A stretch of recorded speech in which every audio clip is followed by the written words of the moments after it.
नमस्कार. बालप्रतिभा या आपल्या चॅनलमध्ये मी तुमच्या सगळ्यांचं स्वागत करते. पंचकन्या द्रौपदीची कथा. एका राजकुमारीने 5 महान योद्ध्यांशी लग्न केले, पण ती केवळ राणी नव्हती, तर धैर्य आणि स्वाभिमानाचे प्रतीक होते. ही आहे पंचकन्यांपैकी एक, द्रौपदीची प्रेरणादायी कथा. खूप वर्षांपूर्वी द्रौपदी नावाची एक सुंदर आणि विद्यमान राजकुमारी होती.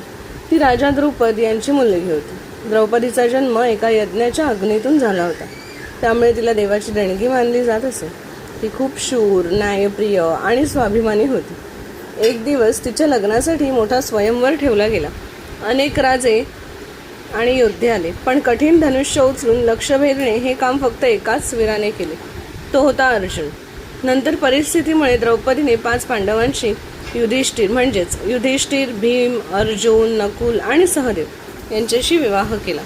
नंतर महाभारत या महान कथेत एक प्रसंग आला. जेव्हा द्रौपदीचा अपमान करण्याचा प्रयत्न झाला, त्यावेळी तिने देवाची प्रार्थना केली आणि श्रीकृष्ण यांनी तिचे रक्षण केले. द्रौपदी कधीही अन्यायासमोर झुकली नाही. ती धैर्य, आत्मसन्मान आणि सत्यासाठी लढण्याचे प्रतीक बनली. म्हणूनच द्रौपदीला पंचकन्यामध्ये स्थान दिले गेले आहे. ती आपल्याला काय शिकवते, तर ती आपल्याला शिकवते नेहमी सत्याच्या बाजूने उभं राहा. म्हणजे नेहमी खरं बोला आणि खरं बोलणाऱ्या व्यक्तींच्या बाजूनेच उभं राहा. स्वतःचा स्वाभिमान जपा. संकटात धैर्य सोडू नका. या गोष्टीतून आपल्याला काय शिकायला मिळालं? धैर्य, स्वाभिमान आणि सत्य हेच खरे सामर्थ्य आहे. धन्यवाद.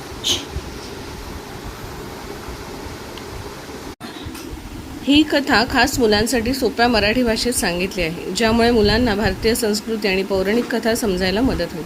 व्हिडिओ आवडला तर लाईक करा, चॅनलला सबस्क्राईब करा आणि मित्रांसोबत शेअर करा.